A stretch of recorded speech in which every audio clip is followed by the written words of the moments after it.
السلام عليكم داوديال kusoo dhawaada YouTube channel-kayga ee Mustafa Alcadaala waa dhakhtarkii jacaylka oo maanta idiin wada 5 qodob oo aad ku ogaan karto gabadh aan ku jeclayn wiilasha kuma jiraan maanta qodobadan aan wado gabdhaha ayay qaasiin gabadh aan ku jeclayn 5 sababood ayaad ku ogaan kartaa haddii aad shantan calaamadood saddex kamid aad ku aragto gabadhaasi kuma jecla xataa afar kamid aad ku aragto kuma jeclo hal calaamad ama hal sabab oo loogu cudurdaari karaa laakiin 5 sababood oo isbiirsaday looguma cudurdaari karo waxaa jiro marka qof xiriir leedahay sabab badan oo ii sheeg qofku aad ku ogaan karto inuusan ku jeclayn ama xataa qof inuu ku cadeeyo inuusan isagu ku jeclayn laakiin waxaa jira qof aan ku cadeynayn inuusan isagu ku jeclayn haddana xiriirka kula sameynaya haddana aan ku jeclayn wuu ku wadaa wuu ku xiriirinaya mar walba kuu sheekeynaya wuu ku maawelinaya laakiin kuma jeclo qofkaas laakiin waxaan kuusoo gudbin doonaa 5 calaamadood oo aad ku ogaan karto gabadha aan ku jeclayn haddaba calaamada koobaad sidaan ayay noqonaysaa haddii gabadhu mar kasta ay ku dhahdo aboowe waan mashquulsanahay waan kugu soo celinayaa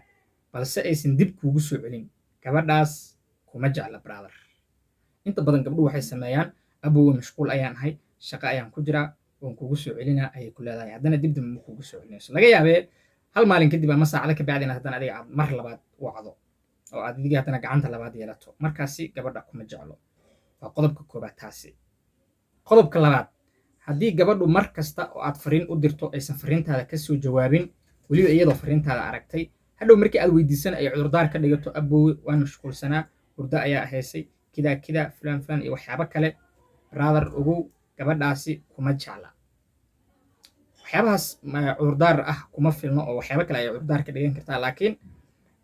haddii dhowr mar oo fariintaadii aa u dirtay ay kasoo jawaabi weysay markii aad su-aalo weydiisana ay ku dhahdo aboowe saasaa ahaa hebelo brother qofku jecel fariintaada 10 daqiiqo xataa kama dibdhici karo haddii xaalad gooni ay haysato qofkaasi waa gooni laakiin xaaladdu mar walba joogta maahan marka waa taasi waa qodobka labaad qodobka saddexaad wuxuu noqonayaa haddii gabadhu mar kasta ay ku dhahdo aboowe wax ma kaa codsan karaa kadibna ay lacag kaa codsato oo codsigeeduba uu noqdo lacag keliya brother gabadhaasi way iska kaa reebi weysay ee fadlan ka har si dhaqso leh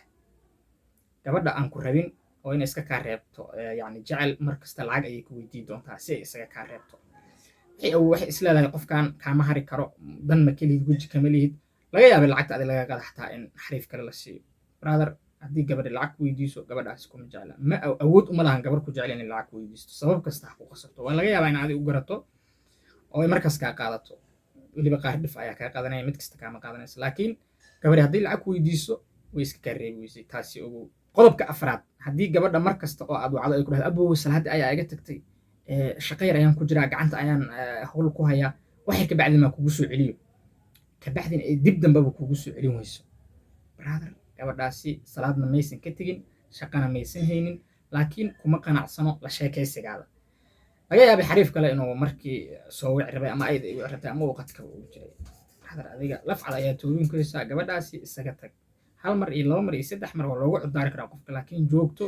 wax macquul gala maaha ka dal doorso qofkaasi taasi waa qodobka afraad haddaba qodobka shanaad ee ugu dambeeya waa qodobka aad ku xaqiijin karto gabadhu inaysan ku jeclayn haddii gabadha mar kasta aad adiga lee wacdid oo aysan iyadu hal mar xataa kugu soo qaldamin oo aysan hal mar ku soo wicin balse marka aad wacdo ay waqti ku siiso kuu sheekayso xitaa isbuuc haddaad moog tahay waxaa laga yaabaa ama isbuuc ka maqan taaba inaysan iyadu ku soo wicin brother gabadhaasi kuma jeclo balse way ku qadarinaysaa xushmad ayay ku haysaa sidaas darteed mar walba way ku maaweelisaa way kuu sheekaysaa waqtiga ayay kugu lumisaa laakiin gabadhaasi kuma jeclo 5tan qodob meel ku qoro qofkii aad ku aragto ama gabadhii aad ku aragto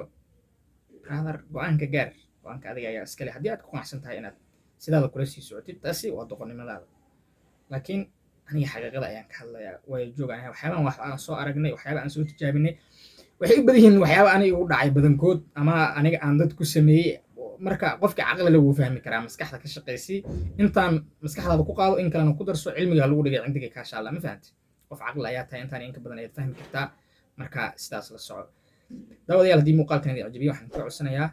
inaad YouTube channel-kayga subscribe saartaan sidoo kale muuqaalkan la wadaaga asxaabtiina oo share gareey sidoo kale haddaad iga daawanayso Facebook page-kayga waxaan ka codsanayaa inaad follow gareyso oo aad saaxiib igula noqoto halka salaamu alaykum guys